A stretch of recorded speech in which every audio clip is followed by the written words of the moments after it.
Our last line of defense will be Link. But remember, that was a future where you never appeared in this world. And you are here now. That was a future where you never appeared in this world. And you are here now.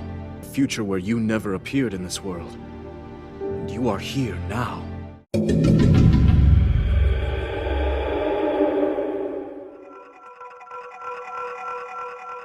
Now that more and more people have Tears of the Kingdom in the books, I've been watching more reviews of the game.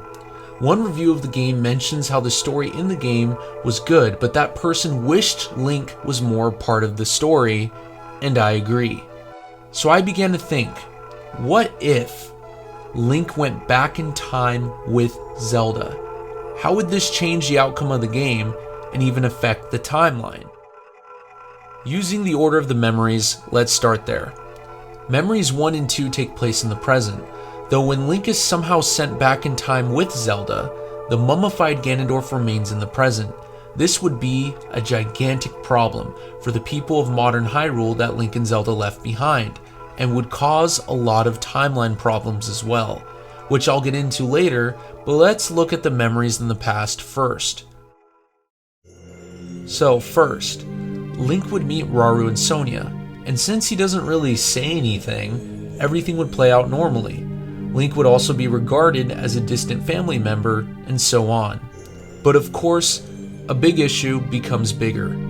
Link would also need to go back into his own time, so their discussion with Minoru would be similar, except for one thing, which brings up the next point: interacting with Ganondorf.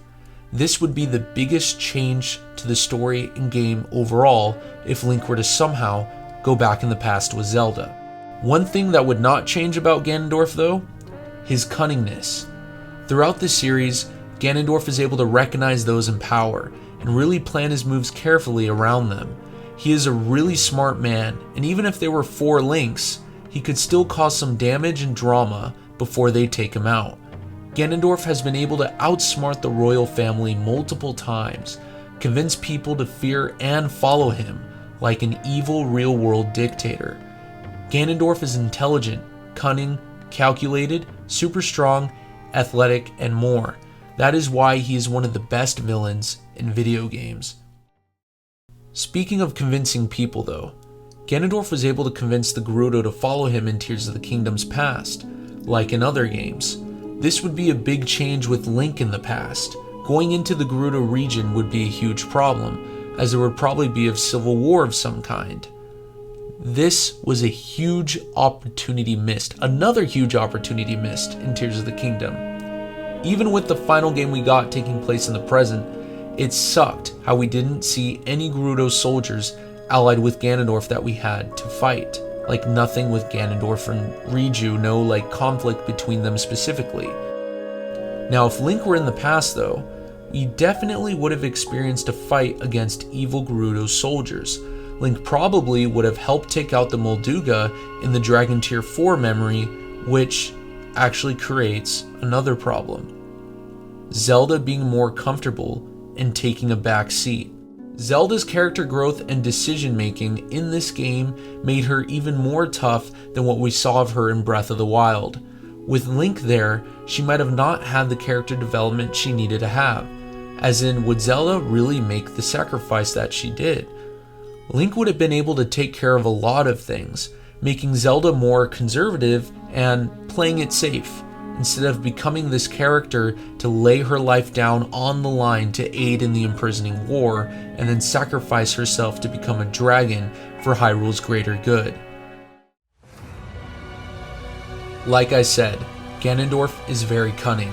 He would be able to lure Link away with a distraction like someone in danger or something, and then he would still be able to trick Sonia or Zelda and still be one step ahead. Or maybe he'll trick somebody else. But once he gets the Secret Stone, this is where things can really be different. After Ganondorf's transformation into the Demon King, Link would be able to confront Ganondorf immediately, and with the aid of Rauru or more, he would be able to put up a really strong fight. Link would have even more backup than he did in his fight against Ganondorf in Tears of the Kingdom. Thus, Ganondorf would clearly lose. Since he isn't sealed or like a zombie in the present, he might still have some things go his way and cause a lot of damage, but overall, the result would be clear. Link would save the day in the past, and Zelda wouldn't have to turn into a dragon. With Ganondorf defeated and never sealed, this would cause a very big timeline split. A very dangerous one, actually. Tears of the Kingdom's adjusted past would have a better present, causing a new timeline to be created. This, however, leaves the mummified Ganondorf in the original present still alive to cause destruction. So if Link went back into the past with Zelda and beat Ganondorf, a timeline split of course is created and the present remains unchanged. The upheaval caused damage in Hyrule's present, and without Link or Zelda there, Ganondorf will soon awaken. What will happen to Hyrule? Many people will die and no one will be strong enough to face Ganondorf without Link. Will the gods have to flood Hyrule again? Will people have to rise up and seal Ganondorf in the Sacred Realm? This spells doom for the present Link and Zelda left behind.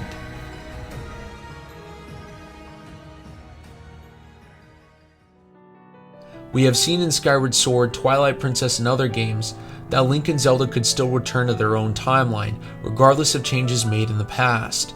With Rauru alive and Sonia most likely to be okay, they could find a way back to their own time. Advanced Zonai technology and the Puripad, with a healthy Minoru's aid, would also be able to help this endeavor as well. But how could they do it? Maybe there might ultimately be a sacrifice regardless. What if Sonia had to use her time power so much that it hurt her? Maybe Minoru using her power to create some sort of interdimensional, interspiritual travel could also hurt her fatally. Zelda's stone would have to follow its path backwards through time to Rauru's decayed hand at the beginning of the game by going into the future. Either way, this becomes confusing and paradoxical. However, in this Breath of the Wild universe, we have seen previously prepared time travel before. Zelda's mother and the creation of Terrako in Age of Calamity. Let's not forget Zelda has always been interested in Sheikah technology and probably learned more about it with Purah after the events of Breath of the Wild leading up to Tears of the Kingdom. In off-screen lore, the sky monuments in Tears of the Kingdom reveal that Zelda spent time with Minoru and Zonai construct technology. Thus, Zelda, with the aid of at least Rauru, Sonia, or Minoru, would be able to create a time machine or a time portal. In the end, they would be able to find a way home. There are always pros of time travel, and also dangerous cons of time travel, which leads me to this final question. Would Link going back in time really make things better or worse? Well, my friends, you decide. Let me know in the comments below. Thank you so much for watching and stay tuned for more theories coming soon.